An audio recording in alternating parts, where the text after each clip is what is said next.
Hello, everyone. My name is Kayla Wood, and I'm on the clinical mental health counseling track. So, question one for this assignment is what cultural identities, values, and experiences led you to consider a career in counseling? For me, it was being a kid of divorce and going to therapy for the divorce of my parents and being able to tell the therapist herself was not a kid of divorce and did not understand, I think, exactly what I was going through and gave me techniques that kind of made me feel even worse, and as well as not being able to talk to other kids around me about the divorce unless they had divorced parents as well. And that kind of stuck with me throughout my whole adolescent experience and wanting to be able to be a therapist to others who have gone through divorce, knowing that I might not be able to know what their exact situation is, but I can put myself in their shoes and I can kind of understand just a little bit of what they're going through as well. My family is Jamaican, and there's a lot of different cultural beliefs about mental health in Jamaica. And me growing up in the US, I grew up with different beliefs, and me and my parents and my family as a whole have clashed a lot with mental health, and that pushed me as well to become a counselor to show that it is okay to have feelings and show that emotion and be yourself regardless of your family might not always willing to listen. For question two, it's how did your family and friends talk about mental health growing up?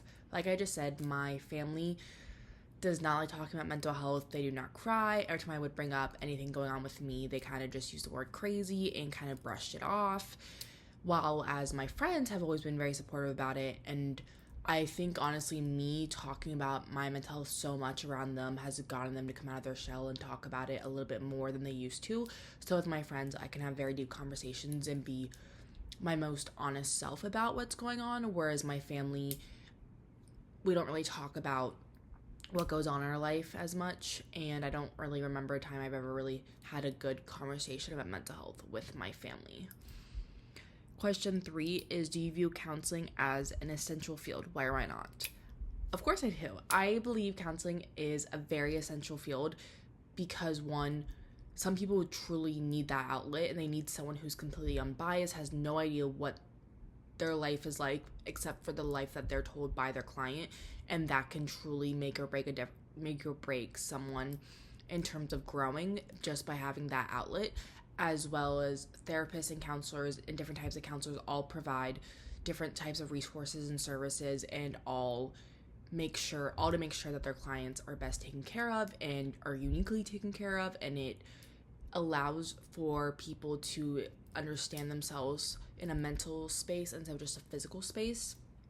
And I also think it's good because it allows people to get asked those hard questions and think about those tough situations they are trying to repress with someone who they know that will not judge them. And another reason why I think it's really important and essential is because some people think we just do talking and that it's just talking back and forth for an hour, when it's not true. We are noticing different types of symptoms, different signs, different behaviors that could make or break someone's life and save their life, because we can notice something that someone else might not notice, and that's really important to me. For question four, it is, what are your thoughts about how people change? I believe that anyone can change. It's just, are they willing to change for themselves? If someone is not wanting to change, then they will not change. And I think that's something that's very important. I believe everyone can change. It's just, do they want to change? To elaborate on that, I sometimes feel like some people need to hit rock bottom to change. If depending on their situation, they need to, I think, sometimes see truly how bad the life can get. Because sometimes, like, I can admit, like, I didn't really understand how bad the situation was until it got to the worst point that it could get to, and that caused me to change. Whereas other people just kind of need a little quick snap in the face, and they can change from that. And then some people just change as they grow older. Some people change throughout their environment and their friendships. But I do believe that everyone can change and everyone can be the best version of themselves. It's just how badly do they want it, and as well as, do they have a good support system and a good head on their shoulders to also push them in that right direction. Because if someone is not surrounded by the right people, or not in the right mind space, or not in the right environment, or isn't given the resources and the help to become the best selves, then they're not going to be able to become their best self. For question five, what counseling settings and or populations are you interested in serving, and why? Two of the more niche and specific populations I'm excited to counsel and I'm excited to also research and learn more about is children of divorce, given my first question answer and how I have a lot of experience in that, and I'm willing and I'm ready to be able to be a leading support and a good helping hand to others who've gone through that. And I also want to counsel those who are adopted children or even adulted adoptees. No, I did not say that right, sorry. Adult adoptees.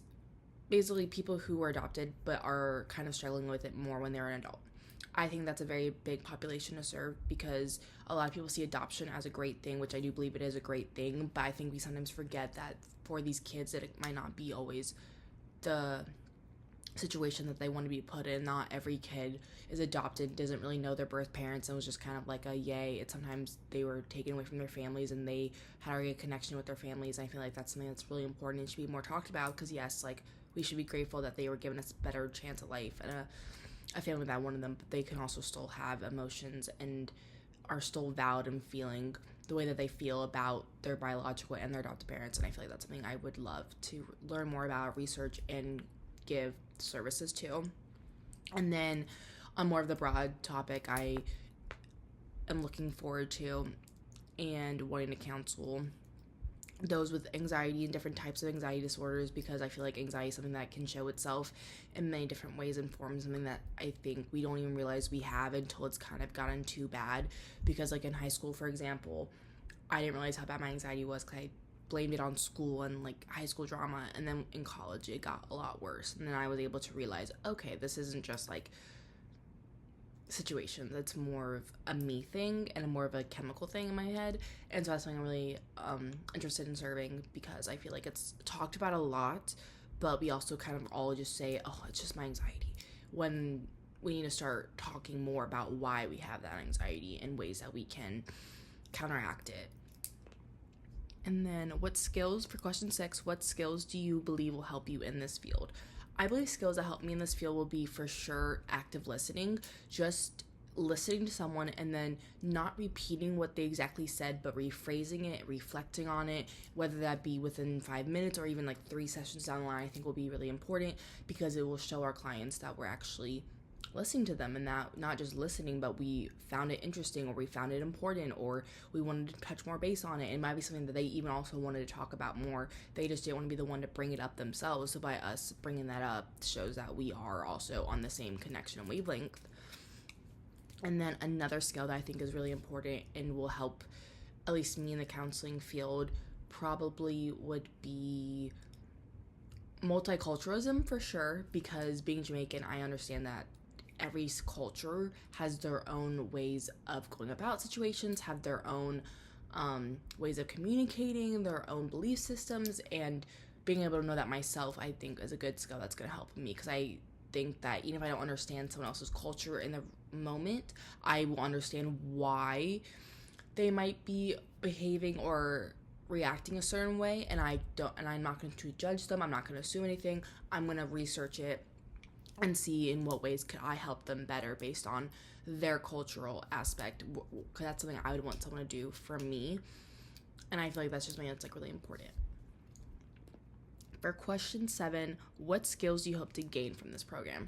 From this program, I definitely want to gain a lot of crisis skills, and by crisis I mean how to react when a client starts to self-harm themselves or relapses or has suicidal ideation. I feel like that's something that is very important and it's very talked about, but I feel like it's something that I'm nervous to experience myself. So that's a skill I'm hoping and I'm already gaining a little bit about, just so I can still stay calm and collected for my client, just so I don't scare them or make them feel judged or upset, but also so I'm not also panicking in my brain about what to do and how do I fix this, because you can't always fix this, but what can I do to make sure that I'm giving my client the best care that I'm giving them.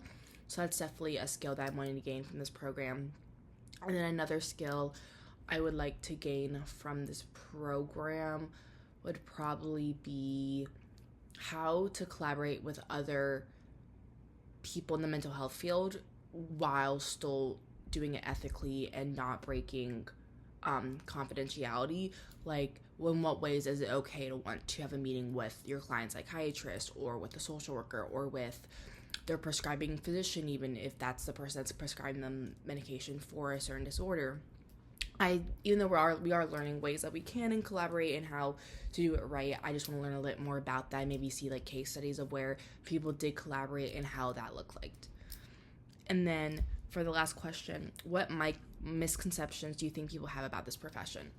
One of the biggest misconceptions people have about this profession is that we psychoanalyze people and that we're always just judging people and trying to figure out how their brain works and what kind of disorders they have, which, for at least for me, I'm sure for most of us, but at least for me, it's not true. I don't actually do that. I don't think any of us do that. That's a lot of brain work. So I kind of hate how people assume that just because, yes, we do that for a living, but that's for people who do want to understand how their brain works and do want to know what's going on in their life. If someone doesn't want to know that, they don't have to know that. And I'm not going to be overanalyze every single conversation I'm having because I'm not in that mode where I'm just enjoying time with friends and family. And then another misconception is that we love to talk. I've heard that one, which really surprises me because we are the listeners. So I feel like if anything, it makes us better listeners than talkers because we're always active listening. We're always trying to find the bigger picture and things. And so I don't love that misconception of that we're talkers. And then also, I think a third misconception I've seen a lot is that we're all like the same. Like a lot of people will call us social workers or call us psychiatrists or psychologists. And it might not be like a misconception, but they believe that we just do basic therapy and that we all do the same thing, which isn't true. We each have our own niche per se of what we do counsel in or what we do practice, and we can also go in different directions as well. But clinical mental health counselors and social workers and psychiatrists are not the same thing. We all do different things. Sure, we can all kind of go along the same road path, but we're not directly going to be going down the same road. And that's a misconception that I get a lot about this profession is that, oh, so you're basically just a social worker, because some people aren't used to hearing the word clinical mental health counselor. So like, oh, you're just a counselor. Oh, you're just a social worker. I'm like, no. Like, there's more to it, which is why there's the word clinical before it. I understand why you might think that if you've never heard of it before, but no, like, there is a difference. So yeah, I hope you guys enjoyed my answers. I put a lot of thought into them, and yeah, I'm excited to see all of you guys' answers.